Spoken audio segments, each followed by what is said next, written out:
What is the role of words in healing?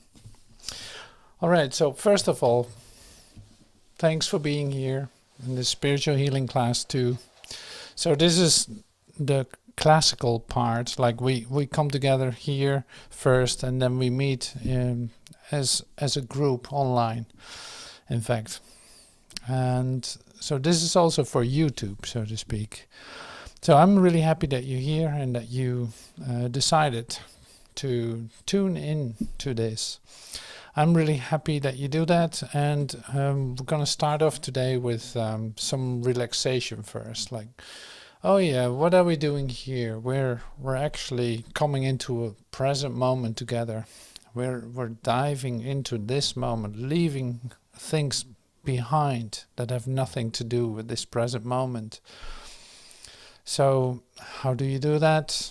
Well, focus on your breath, relax, breathe out, gently breathe in. So if you feel like moving a little bit, just move your shoulders or sigh. So you're just deeply relaxed. That makes it easier for you to receive all this and to also become more present here. That's even more important. Like you become completely present here if you do so. Concerns out of the way. Okay, my mind is still doing its thing, but I'm letting it. I'm not paying attention to it. I'm relaxing deeply into this. So no worries for tomorrow, no worries for today. All worries going out of the way for now. No engagement in the thoughts and in the things that seems to be circling in your mind.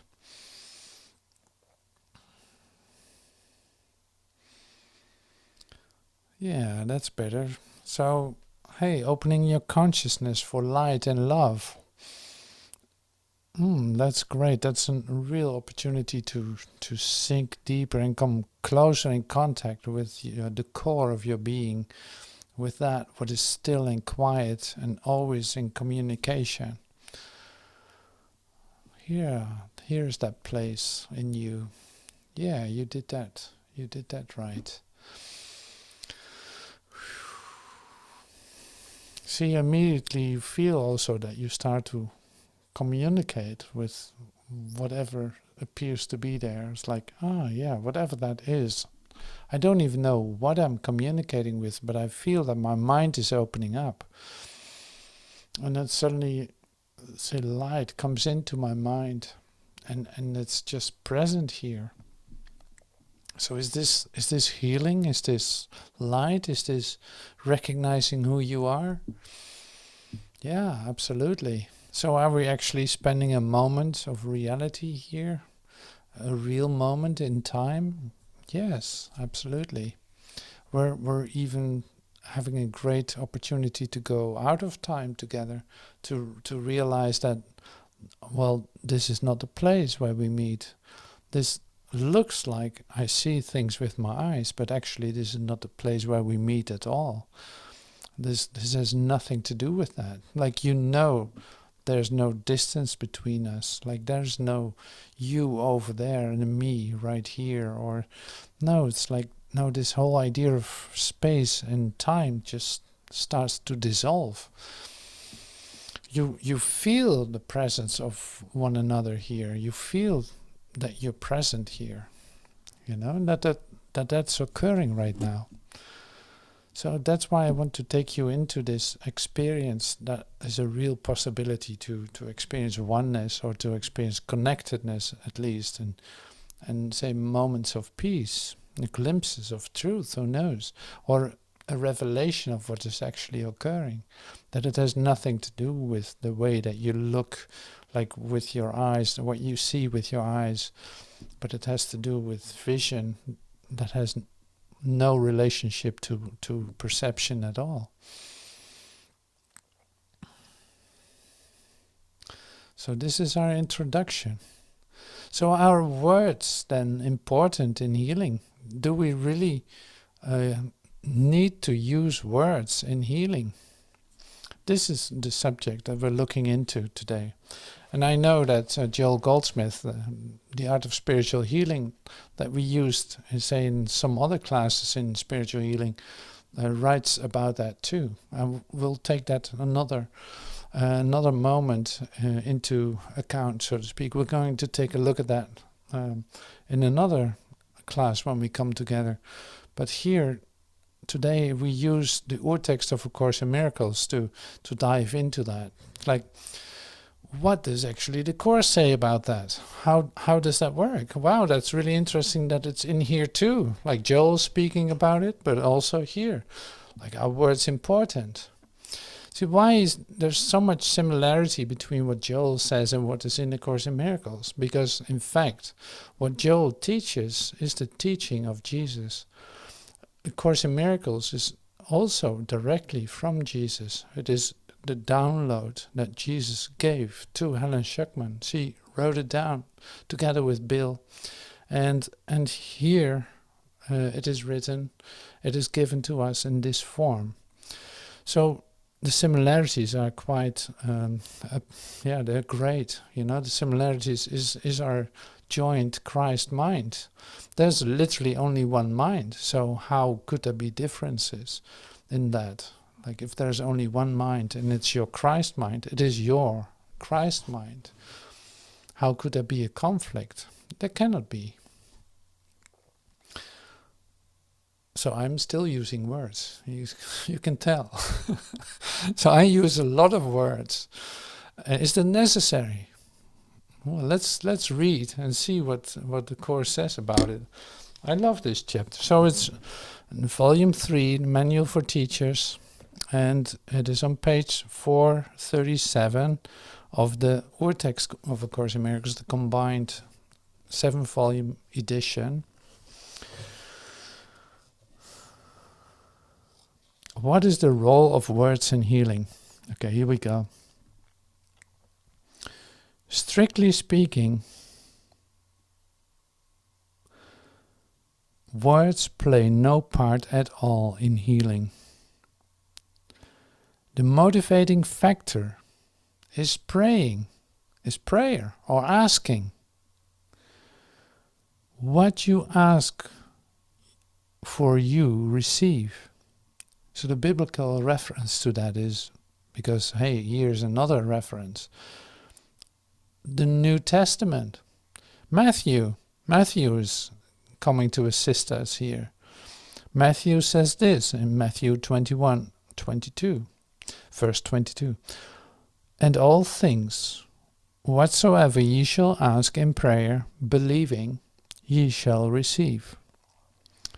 So now we have everything coming together in this class. It's unbelievable. It's like Jesus, Joel, Course in Miracles, New Testament, Matthew, all sharing about the same thing, coming from the same mind.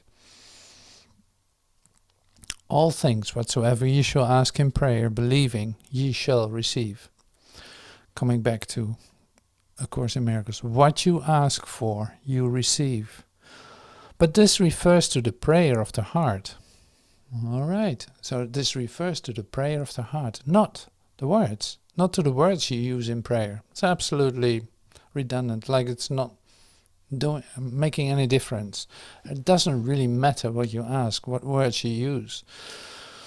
So in that, I know that's a sensitive spot, so to speak, a sensitive spot in say, the Infinite Way students, because Joel says don't ask for anything. You know, don't ask for anything. He says that in some books, in some, not always, but in some books he says it. And it's something that students of the Infinite Way remember so really well, not to ask for anything. But see, here it is like, it is not about the words that you use in asking. It has nothing to do with that. What are you asking for in your heart? That's where it's about. You ask for anything anyway. You continuously ask for something, whether you like it or not. Like, you ask continuously for something, and you get the reflections back at you. You get what you ask for. You say like, well, I don't really like my life, or I don't like this, that happens in my life, or this is always the case for me and I don't know how to get out of it. Well, remember, you're the one literally asking for it. You get exactly what you ask for. See, this is one thing that the love of God will not stop you to give. It will give you continuously what you ask for. But what is it that you ask? Where's that place where you ask? See, coming from a human, say, ego mind, so to speak, coming from a perceptual mind with concepts as its basis, you compare yourself with others or analyze your situation. But you can compare yourself with your neighbor and say like, well, I actually want what he has, or I want this, or it seems that might be really good for me. So I'm asking for that too. I want that to happen to me. So this is what you do continuously. You're asking for everything. That's where you get the result from. So what Jesus is pointing at here is, okay, where's the place where you ask from? Are you asking with your heart, with your true, like, is it a true asking that you ask for?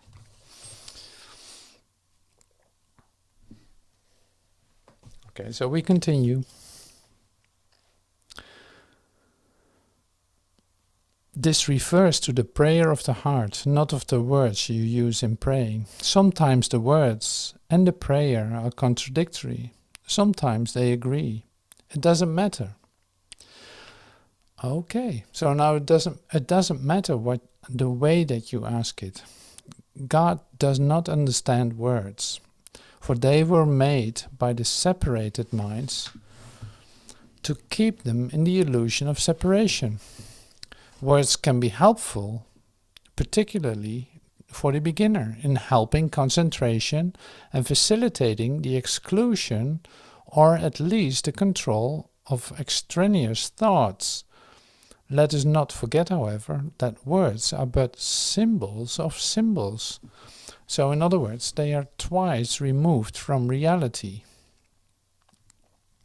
As symbols, words have quite specific references, even when they seem most abstract.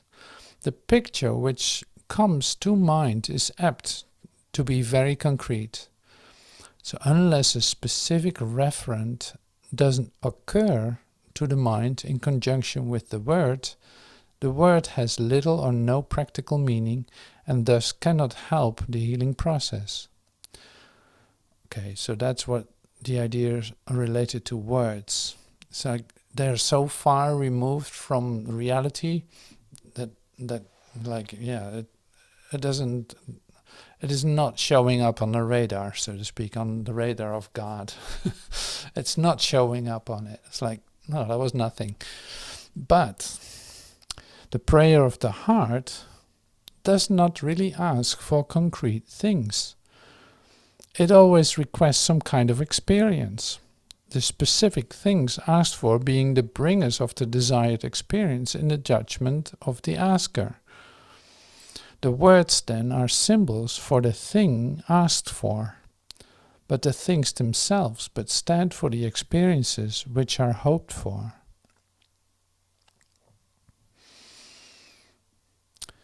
Okay, so the next question is, of the next sentence is going to reveal this to you. What happens? So in A3 it says, the prayer for things of this world will bring experiences of this world. So this is what I just told you. It's like, well, see, continuously, in fact, you're continuously, whole day long, you're praying for something and you get the result of it. So are you praying for worldly things? You get a reflection of worldly things. You literally start to receive the worldly things. Like, oh, I would love to go to this beautiful place and just hang out there a couple of days. Well, you're going to realize that probably, because it's like it is what you want. So suddenly everything seems to work that way, that you can go there and have that experience. So it's really up to you. What kind of experience do you want to flow through your awareness? Not that there's anything wrong with either one of them, like there's nothing wrong with it. No, it is about, is it real or not? Is it just an escape or a little dream that you have? So the prayer for things of this world will bring experiences of this world. If the prayer of the heart asks for this, this will be given.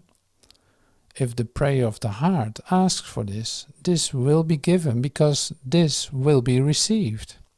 It is impossible that the prayer of the heart remain unanswered in perception of the one who asks. If he asks for the impossible, if he wants what does not exist or seeks for illusions in his heart, all this becomes his own.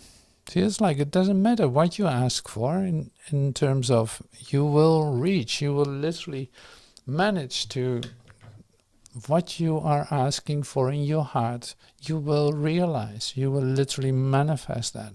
All the situations will change so beautifully that it fits so right into what you actually wanted, and that you cannot believe that you created it yourself. But it seems to be like, special in that sense.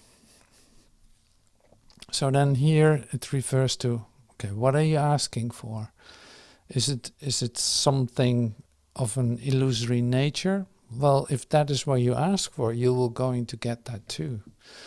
Like you see that in one of the lessons too, in the review lessons, like real thoughts will lead to reality, like illusory thoughts will lead to illusions, to say a different experience. So you want to start to think through thoughts and ask for that in your heart. So if he wants what does not exist or seeks for illusions in his heart, all this becomes his own. The power of his decision offers it to him as he requests. Herein lie heaven and hell. The sleeping Son of God has but this power left to him.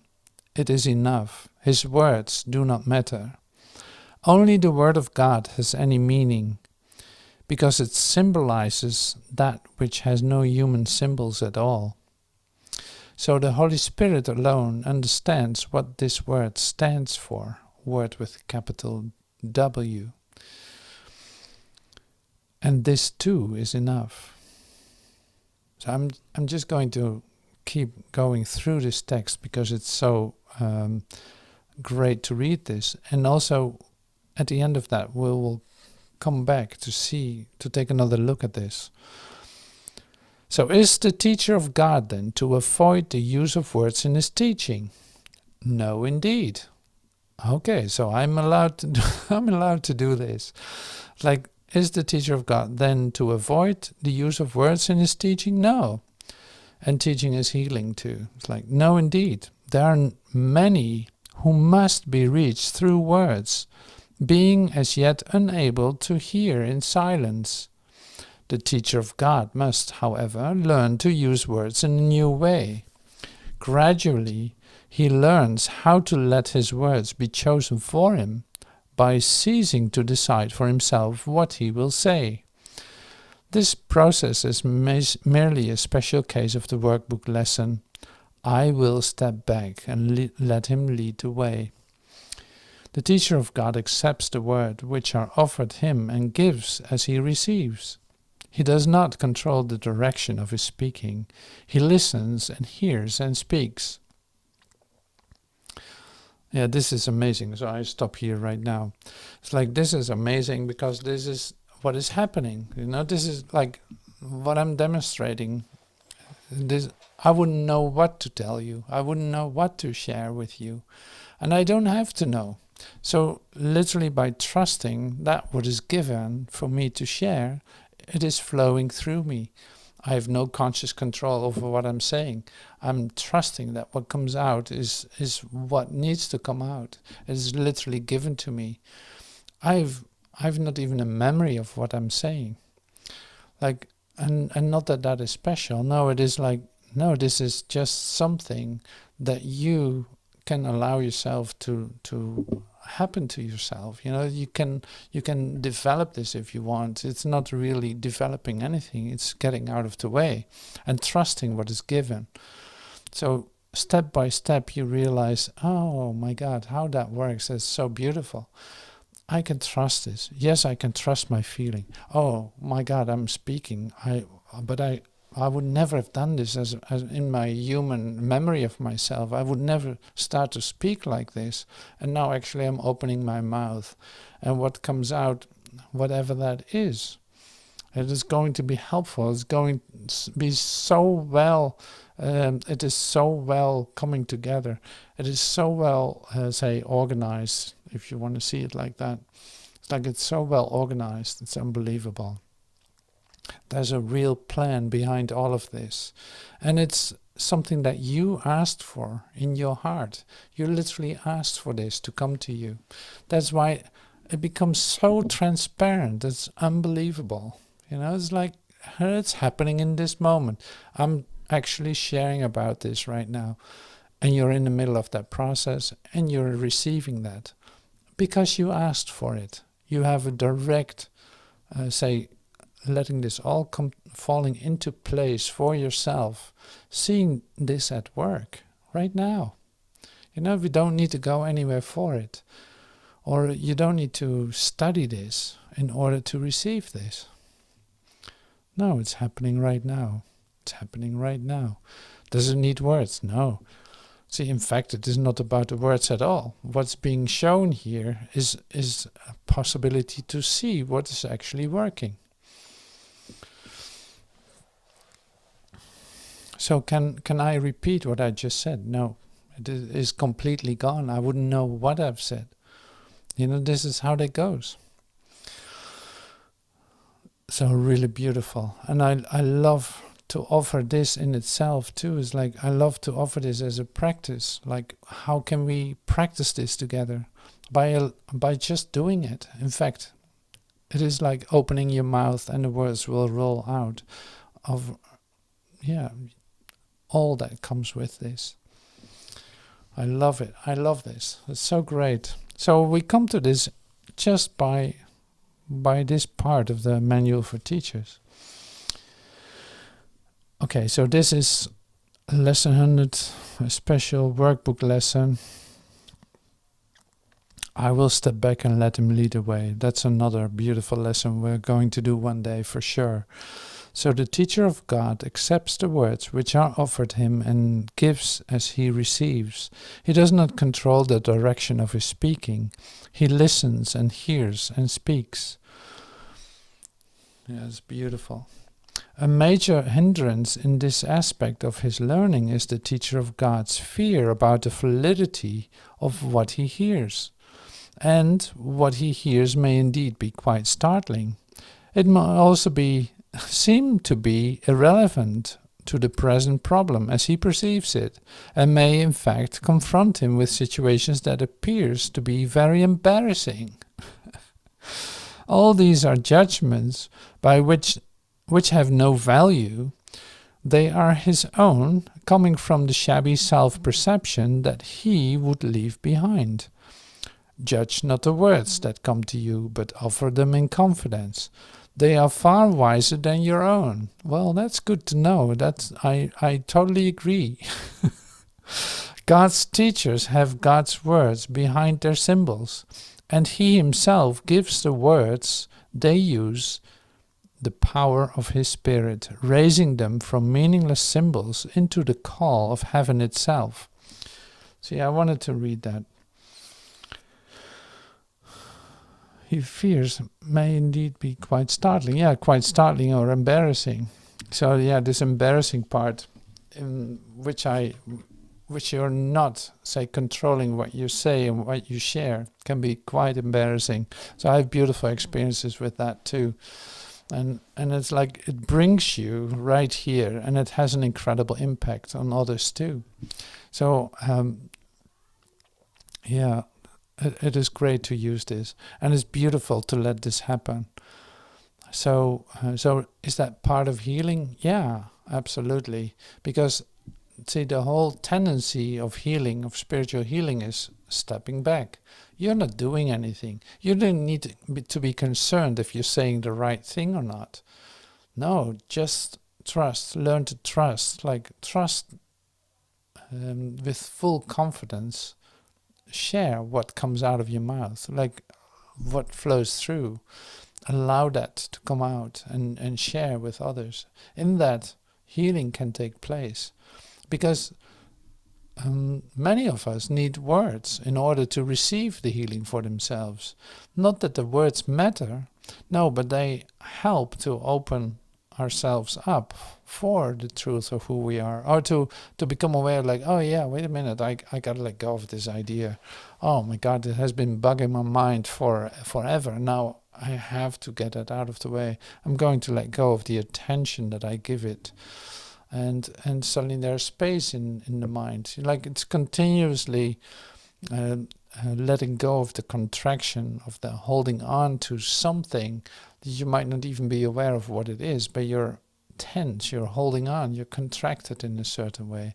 And it's not a big deal. You can change that in an instant and see that opens you up to receive more light and more communication.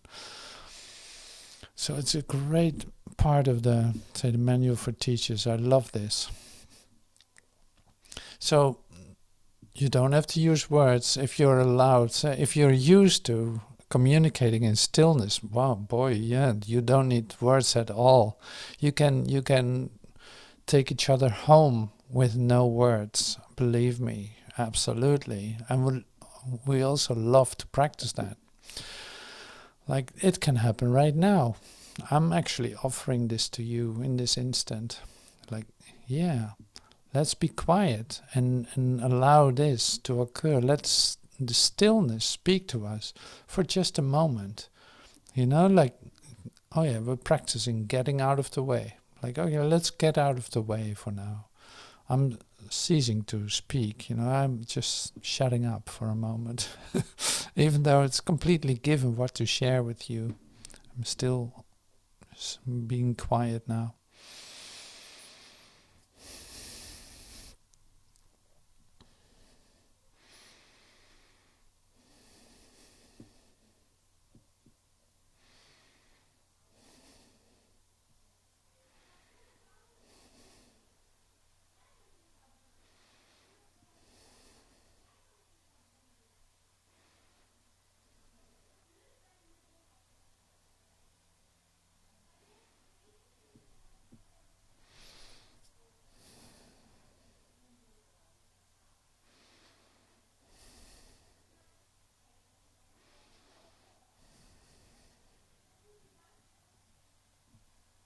Yeah. So are you able to listen to the stillness? Are you able to communicate while we're quiet? Like, are you feeling the gratitude for what is given in this moment? Like, are you experiencing grace maybe? Or are you discovering that you're still like occupied with your thoughts and that you don't know how to get out of that? Or maybe something else is going on. Are you distracted by sounds that appear to be outside of you? Whatever it is exactly the experience you ask for. Again, and that's okay. So what is it you ask for? This is a good one to contemplate too. It's like, what is it I'm asking for in my heart? That's going to determine the reality of my experience of myself. What am I asking for in my heart? Do I want to prove that God does not exist and that God is separated from us? Or am I willing to wholeheartedly ask for a different experience of myself? See, it's completely up to you. One leads to hell and the other leads to heaven. So that is what is given to you. Like you continuously turn the switch somewhere. It's like, okay, hell, heaven, hell. On a daily basis, you're doing this continuously. You make decisions. Your mind is the decision maker, as it says in the Course. It's like you continuously make decisions about what you want to experience. So were you aware that you have a choice in the matter, that you literally choose your own experience continuously? So up to the moment that you come, see as I speak too, it's like, if you come to the moment where you discover like, oh, I don't want to make these decisions anymore. I hand even my decisions over. It's like, okay, decide for me. Spirit, decide for me, because, I want what comes through you to me. I'm part of this Holy Trinity and I want to experience that. I want to dive directly into the experience of the Trinity where I'm part of.